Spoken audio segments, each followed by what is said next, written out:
G'day and welcome back to another Dbz Dokkan Metal video.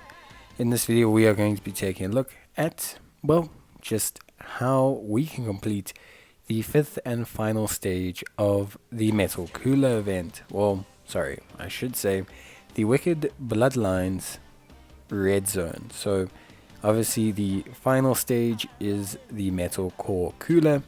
And yeah, we basically just want to see how hard he is and just how difficult it's going to be for us to obviously beat him.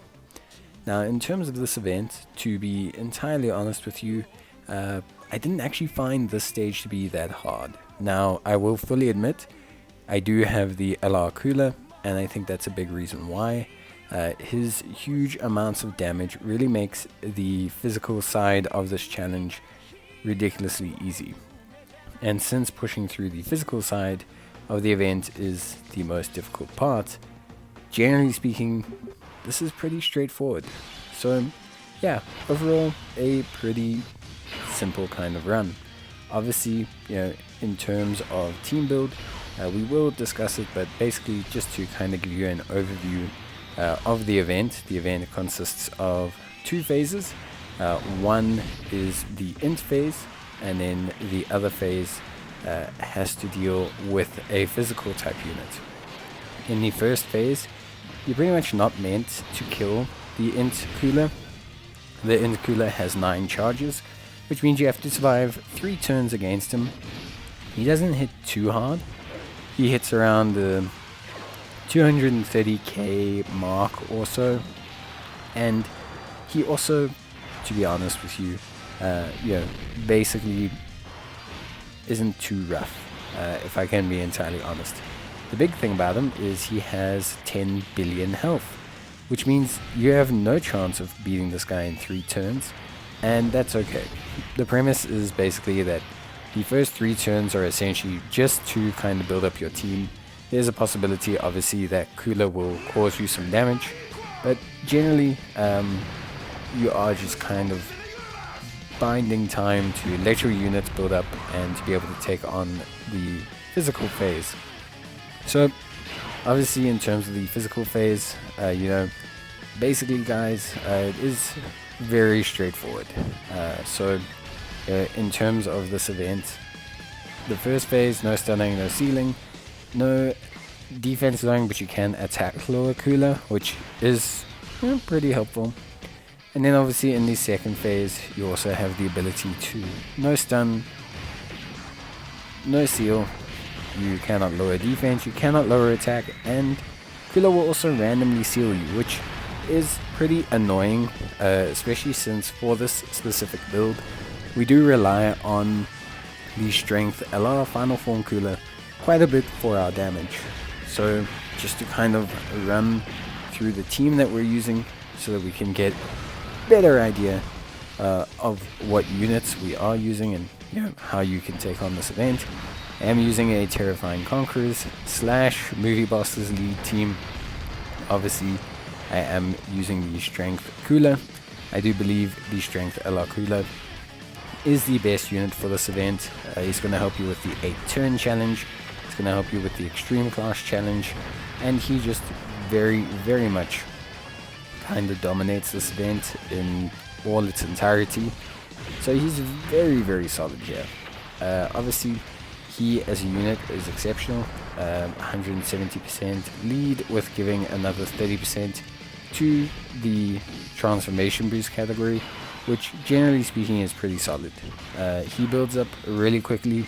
He greatly raises defense on his 12 key, he raises attack on his 18 key, and you also have the active skill. So double Cooler is definitely a very, very strong method to use. At least from my side, I find it to be a method that for the most part kind of leaves me in a very, very solid state. Then in terms of the other units that we're going to be running, so we are running the Metal Cooler LR, the physical one. I just think he really works well in the int phase. Int phase basically just lets him immediately build up to full. He gives us a great active skill, he gives us great healing, and generally after super at 55%, he can tank the normals from the physical form metalcore Kula pretty well. He doesn't obviously tank supers very well, but generally speaking, he tanks normals pretty well, and he gives you a lot of healing. So this guy can really come in clutch, like a lot of the times. So he's really good. Then we also have the Int Terrifying Conquerors unit, which is Jason Berta. Now Jason Berta obviously are better on a Ginyu Force team. Yeah, they have that bonus kind of attack and defense that they apply to your team when you have an ally whose name includes Ginyu attacking in the turn. But the rest of their kit is very independent. They have that high chance to dodge, they have that ability to raise their attack and defense for one turn, and generally speaking, they still do okay, even without a Ginyu on rotation, and even without something like loyalty as a link, etc. So very good unit. Honestly did a pretty awesome all-round job. So then obviously the very next unit that we are obviously utilizing, I should say, is going to be the Tech Golden Frieza and the AGL Golden Frieza. So Tech Golden Frieza with his 80% damage reduction tanks more than fine in the first phase, and then the AGL Golden Frieza really takes over with the team and basically is just a huge defensive wall that the enemy cannot get through. Because he doesn't have a type disadvantage, generally speaking, he comes out alright, which for me is good enough.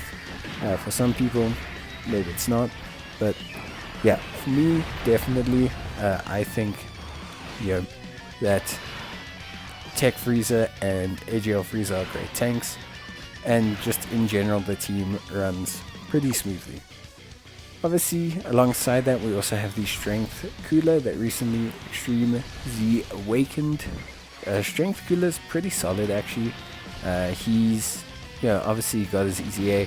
This one is just at 55% links. Sorry, 55%. He doesn't have level 10 links, but after his EZA, he's still fairly solid. He will give some support. You do want to obviously leave him to stack defense as long as possible, but also if you transform him, he will be able to do some pretty clutch damage if you need him to. So because he's got that type advantage automatically, he does just instantly do a lot of damage to the physical Metal Cooler core. So yeah, obviously you kind of want to load up on strength type units. I have built my team essentially to have a couple strong strength units. You've got units like the LR Final Form Cooler, units like the Strength Transforming Cooler, and just generally, we've got a pretty strong team. You could load this even more, honestly speaking. As long as you get past the first phase and you have a lot of strength units, you're going to have a much better time in the final phase than someone who doesn't. But, and I say but, one thing that I would say I would definitely keep note of is the fact that, basically, the physical cooler does still hit very hard. Like you'll notice we're using Whis items, we have type advantage. On a lot of units, we have units with 300, 400,000 kind of defense, and we're still getting hit very hard by his super attacks. So it is very much still a tough situation, and I think a lot of people need to kind of understand that. Like, it's not just a easy kind of like, oh, okay, I'm gonna bring strength units, get past the end phase, and then I'll be just fine and dandy. You're not going to be just fine and dandy. You will be good. You will be in a very strong scenario, but you're not gonna have an automatic win. Cooler does hit very hard. He's surprised a lot of people, and just generally speaking, I think there are still issues that arise with this team. For example, if Raccoon and Jace did not evade, we would be taking a lot of damage. If they get hit by a super attack, we're basically dead. If pretty much any unit but like a 350k defense strength unit takes a super attack, we are essentially dead, which is a problem. It is something that we do kind of have to keep track of, and keep resolved, because it is definitely highly challenging for players to take on, especially with the construct of the team. Fortunately, we have the active skill, which is going to help us out. It's going to heal us, it's going to do some damage. We're mainly doing it at this point for some damage. We are trying to chip down the enemy and obviously just kind of get in some really good damage on them.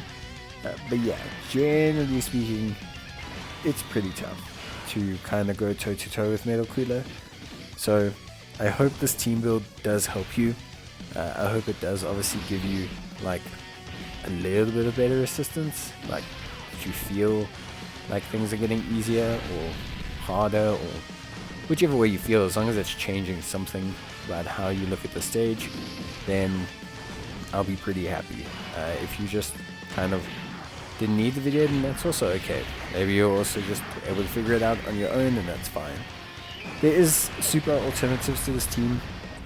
You don't have to use this team. I personally really like this team. I think it's very reliable when it comes to this event, and I think if I were to run this team, I would probably win 1 out of every 3, if not 2 out of every 3 attempts for the red zone. If I just ran this team. Basically, to cut a long story short, I think this team has a very stable percentage chance of getting the job done. Its units excel in damage against Cooler's hardest phase. They are units that can tank his supers without items. You've just seen one on screen in the form of Strength Cooler. And yeah, just generally speaking, he's not as bad as he seems. I think also the introduction of like Strength Cooler's easy air does not trivialize him, but does make him substantially easier in terms of finding a lead and just kind of, producing the results against Metal Cooler. So yeah, that is pretty much it. That's everything you need to know about this event. Obviously guys, if you want to build your own team or give it a shot, then you are welcome to. But yeah, that is pretty much going to be it for me. So I hope you guys enjoyed the video. Obviously we've done some challenges. I did some additional ones with this video, I think 8 turns, and we did the one with 32 seconds. But yeah, basically I will be taking a look at those in a different video, but for me, we did manage to essentially defeat Cooler quite easily. That was only really my second attempt with the team. But yeah, that is pretty much it for me. Bye.